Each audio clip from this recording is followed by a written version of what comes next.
Salut à tous. Donc aujourd'hui j'emmène la street à la concession pour l'entretien des 1 an ou des 10 000 km. Enfin je vais en reparler après parce que là je viens juste de déclencher la caméra. Bon, je roulais à une allure plutôt normale pour un moteur sur une 4 voies. On va dire un petit coucou à nos copains là. Ils sont dans la 308, c'est ça, qui est juste devant nous, marron. Donc ça me fait doucement rire parce que on peut vite se faire piéger quand même. Je doublais pas si vite que ça et j'ai dû un petit peu ralentir. J'ai pas envie de me manger un petit flash et 90 € pour être à quelques kilomètres/h au-dessus de la vitesse limitée. Je vais me rabattre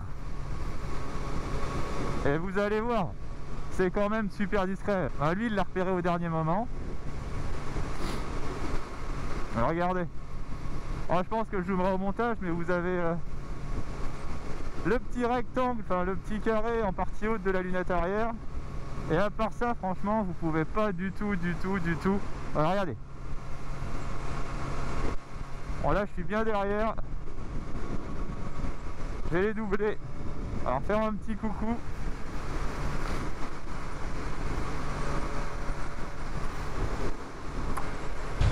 Coucou. Alors c'est ça va être les voitures banalisées. J'espère que vous aurez vu la plaque aussi, hein, pour ceux qui habitent en Loire-Atlantique.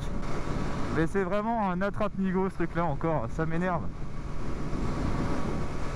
Ça va récolter de l'argent, franchement. C'est pas avec ça que ça va arranger tous ces problèmes de sécurité routière. C'est clairement, j'ai besoin de me dégager, je suis déjà à 125 là. Enfin clairement il y a un moment donné c'est se foutre en danger que de freiner à cause de ces voitures là. Je trouve ça vraiment d'une débilité sans nom, mais enfin bon. Donc je disais, on va revenir un peu à l'objet de la journée, de la matinée. Je me suis levé encore de bonne heure pour un samedi matin pour emmener la street à l'entretien des 10 000. Enfin quand je dis des 10 000, dès 1 an passé maintenant, parce que la moto a même pas 5000 km. On va dire que j'ai eu une entrée en matière un peu compliquée avec elle. En fait, juste avant la fin du rodage, j'ai vu que le moteur suintait au niveau du bas moteur. Et on m'a dit au téléphone, oui c'est rien, tu la ramènes, on va faire 2-3 serrages. Sauf que quand je l'ai déposé, ah oui, bon bah on va te la garder 3 semaines et puis on va te déposer le moteur, hein. Alors quand on te dit ça en plein mois d'août, tu l'as un peu mauvaise. Donc clairement, en plus c'est ma première moto neuve, hein, dans la trentaine bien avancée, on se fait un peu plaisir. Je m'achète une bécane neuve et au final en plein mois d'août tu t'en sers pas. Et depuis bah voilà, par quelques petites balades, il y a eu les confinements, la moto elle a pas roulé quoi.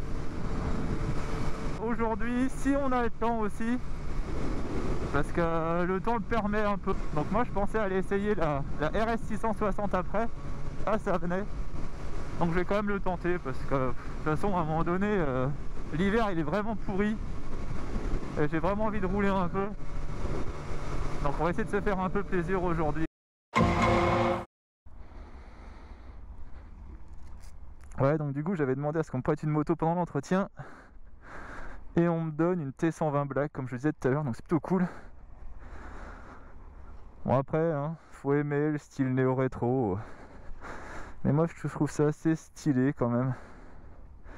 Puis là la peinture mat avec la selle brune là, c'est assez sympa. Les jantes à rayons ça fait l'effet, moi je trouve toujours. On va faire un petit tour d'une demi-heure 40 minutes, on va en profiter parce qu'il y en a pour un petit bout de temps encore au niveau de l'entretien. Hein, c'est un petit moment de bonheur du samedi matin. On voit les nouveautés, on essaye des motos. Hop, toc, compteur à l'ancienne avec les aiguilles.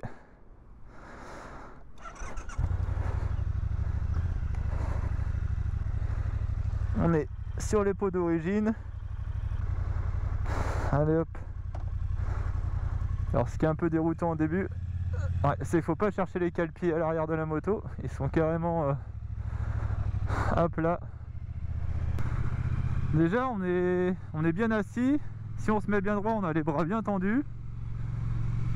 Non, ce qui est bien, c'est que c'est du bi, mais vu que c'est de la grosse cylindrée, ça reste souple en ville.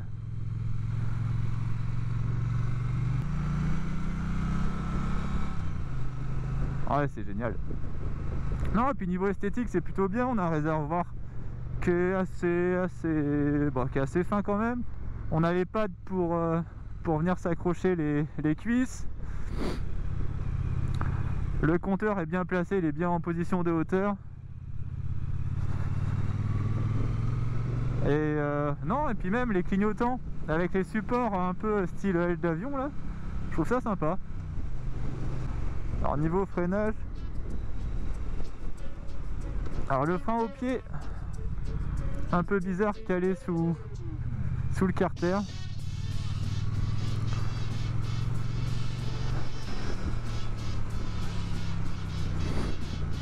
Donc là même en deux à la décélération le frein moteur il reste souple, enfin je veux dire on n'est pas bloqué la roue.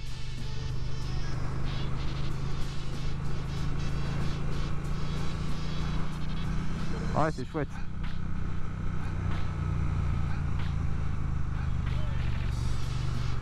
Donc mon collègue qui avait la T120, ce qu'il aimait bien sur ce genre de moto, c'est clairement ce sont des chameaux quoi. Ça consomme rien du tout. Je crois qu'il m'a annoncé avec un plat une autonomie de 300 km. Donc je sais pas si vous vous rendez compte, 300 km.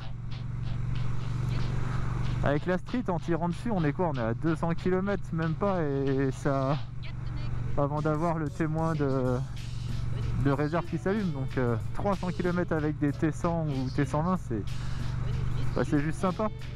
Alors j'ai le réflexe de rétrograder, alors que je pense que je pourrais encore rouler à un régime moteur plus bas. Moi je le tente parce que il n'est pas pressé lui.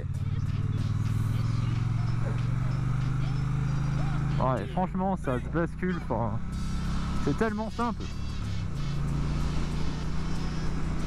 Et ça marche, et ça marche. Parce que de mémoire le T100 existe en A2. Et ça je pense pour débuter, ce sont des motos qui ne sont pas ennuyeuses du tout. Puisque même si vous n'avez pas la puissance, de toute façon vous avez le couple des motos. Donc franchement débuter avec ça, il y a moyen de s'amuser. En fait ce qui est bien avec ces motos là, c'est qu'on a des motos vivantes je trouve. Ça tressaute, ça fait du bruit, ça donne des vibrations. On reste sur des motos modernes mais qui vivent quand même. Et ça c'est un autre genre de plaisir que le roadster sportif ou la sportive quoi.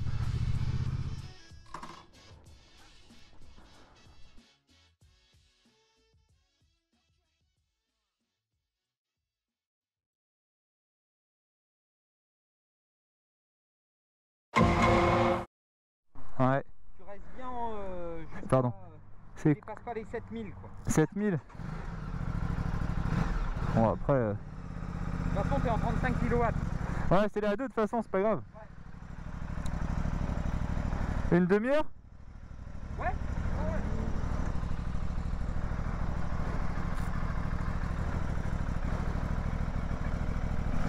Elles ont pas l'affichage tu sais de rodage là, de régime moteur rodage de toute façon. Si, tu l'as quand même. Justement, ouais. Allez, sois prudent, à tout à l'heure. Ouais, c'est parti hein. Je vous l'ai présenté l'autre jour, bon on va en faire l'essai cet après-midi. Je vous l'ai promis ce matin d'ailleurs en allant emmener la street à l'entretien. Donc cet après-midi, le temps se maintient. On va essayer les RS 160. Donc version A2 forcément.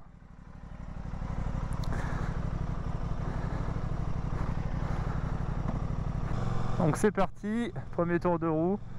Bon, la position, on est quand même placé assez haut au niveau de la selle, hein. Peut-être bien un peu plus haut que la street.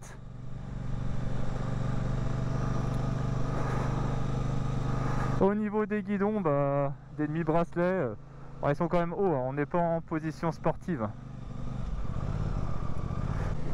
Et on est bien installé, c'est parti. On va y aller doucement.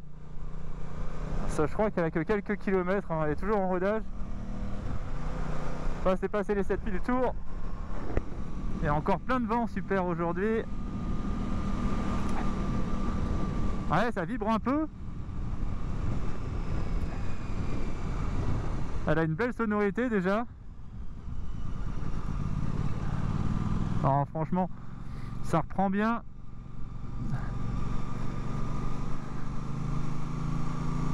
Ouais, c'est...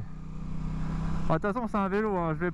On va pas en faire la grosse présentation. C'est plutôt vraiment un retour de sensation. Donc on est sur un 660 cm3, un bicylindre parallèle, donc qui sort en version full 95 chevaux. Donc là, version d'essai A2 bridée en 47.5. Alors déjà, ce qui est impressionnant, c'est qu'on est bien calé derrière le réservoir. On est vraiment à l'aise.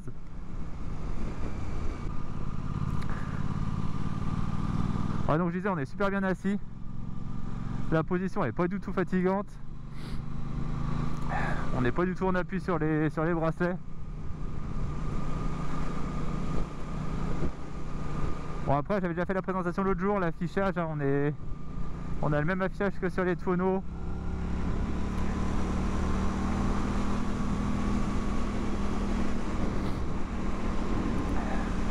Donc je pense que c'est une moto qui va être vraiment agréable pour les A2. Si on a de quoi s'amuser, elle est bien équipée. Elle a toute l'électronique de sécurité avec l'ABS en virage. Alors j'avais pas fait attention, mais elle a aussi l'éclairage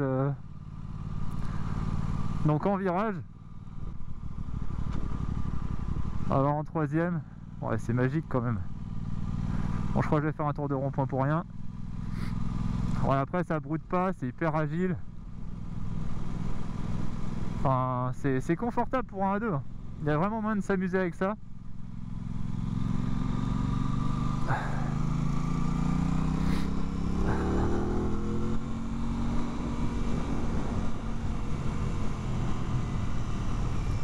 Ouais, niveau freinage ça marche, c'est tellement léger de toute façon. On va quand même faire attention parce que toujours pareil, je viens de signer un petit document magique. On va essayer de pas tomber quoi.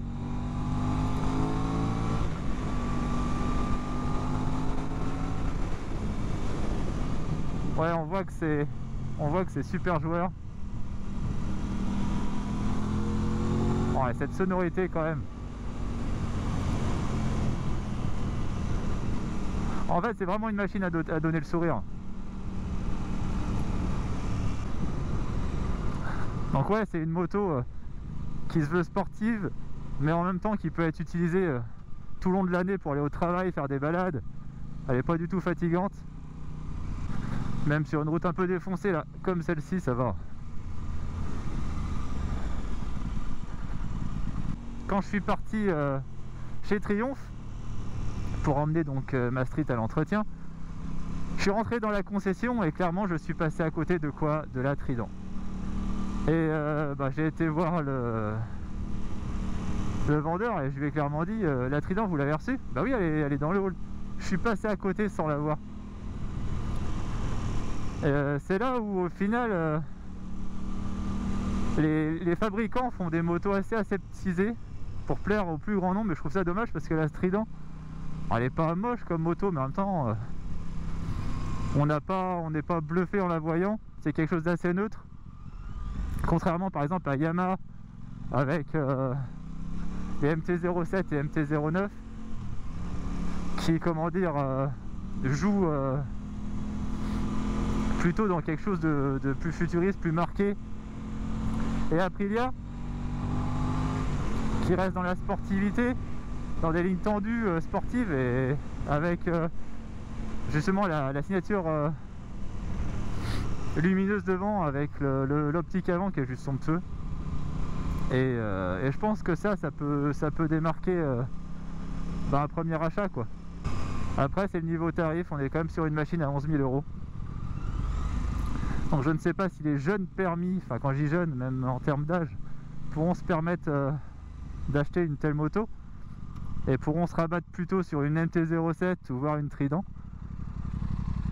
Quoi dire, j'ai déjà fait la présentation esthétique.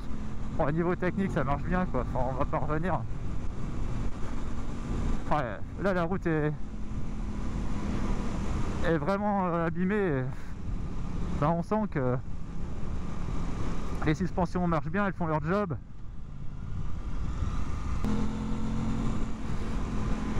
Donc après je pense qu'on a plusieurs cartographies moteur.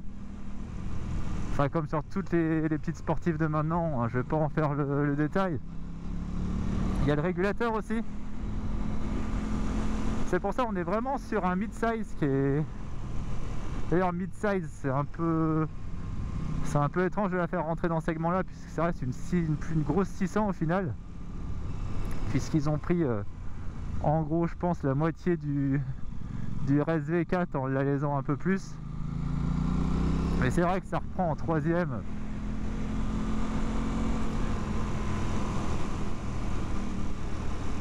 Donc ouais je disais pour une mid-size, elle est vraiment bien équipée. C'est pour ça que le tarif est à la hauteur en termes d'électronique, en termes de sécurité surtout. Donc je pense que ça en fait une bonne A2 qui est pas piégeuse. Après j'ai l'impression d'avoir les jambes un peu plus repliées que sur ma street. Alors un inconvénient c'est que je fais quand même un peu plus d'1m80. Et c'est vrai que pour les tailles un peu plus restreintes, des personnes plus petites, ça, je pense que ça peut être compliqué. J'ai pas fait attention à la chose des pneus, mais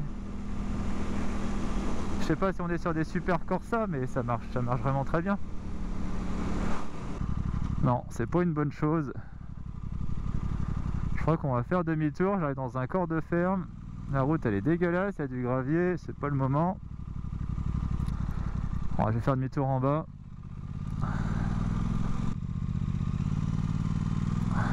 Bon, le rayon de braquage, je pense qu'il est pas énorme. Et le levier d'embrayage est assez éloigné. Donc ça c'est pareil en termes de piège, je trouve que c'est un peu dommage qu'on n'ait pas des leviers d'un cran au-dessus, réglables. Et en même temps, on s'y fait vite et c'est pas du tout gênant.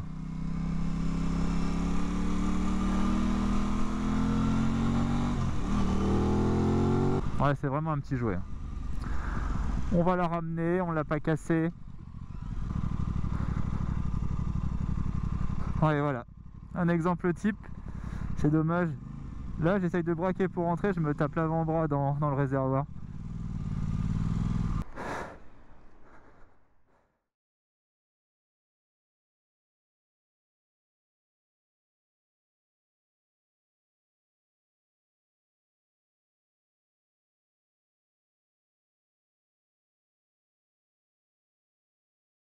Bon, décès de la 660 est plié. Non, pour conclure, en fait on trouvera toujours des défauts sur cette machine là, mais au final ça reste une machine sécurisante avec laquelle on peut avoir notre dose de fun. Donc en tout cas je suis assez convaincu par cette bécane et pour moi ça va être une bonne percée d'Aprilia sur ce segment là. Pour finir la vidéo, je vais vous mettre deux petits clips que j'ai tournés ce matin à la concession Triomphe d'Orvaux lorsque j'ai déposé ma street à la révision de la Triomphe Trident, toute nouvelle sortie. En attendant peut-être de l'essayer. Alors clairement c'est pas une moto qui me botte plus que ça, connaissant la Street RS. Et puis en attendant surtout l'arrivée de l'artillerie lourde que va être la Speed Triple RS 2021. Après clairement on est sur des caractéristiques stratosphériques qui pour moi sur route ouverte n'ont plus tellement lieu d'être. Surtout après la petite vidéo de ce matin avec la voiture radar. Déjà qu'avec ce que j'ai entre les jambes là, on peut vite se faire piéger. Donc voilà, la vidéo est finie après un programme plutôt riche pour une journée.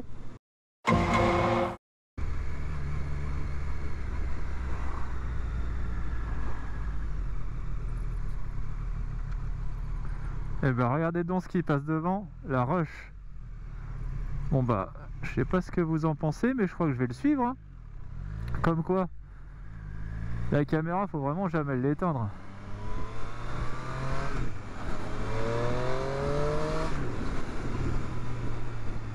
On va aller voir ce qui se passe devant.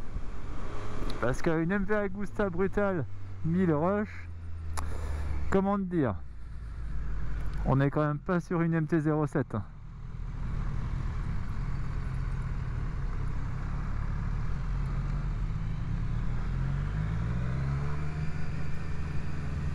Je vais essayer de le suivre un peu. Il va me prendre pour un fou. Mais cette moto là, à part dans les magazines, vous la verrez, ou sur YouTube forcément dans les salons, vous la verrez jamais trop rouler sur route. Surtout que là, on va dire que le gars il s'en sert, elle est dans un état. Ah, c'est juste génial en fait. De se dire que c'est une bécane à, je sais pas, 30 000 euros. 30 000 euros qui dorment pas au fond d'un garage, je trouve ça vraiment génial quoi.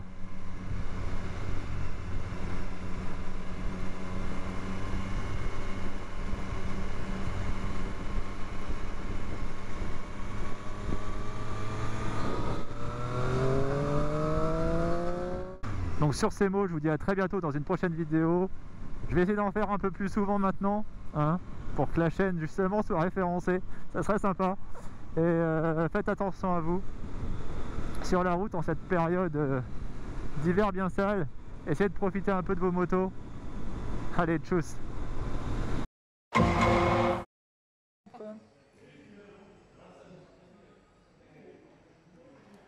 Et ça sonne pas fort, si? Vas-y.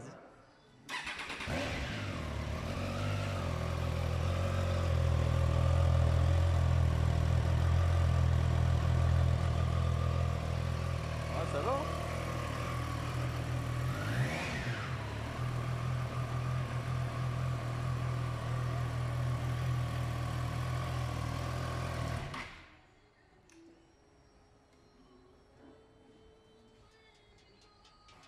Et ça fait combien de chevaux?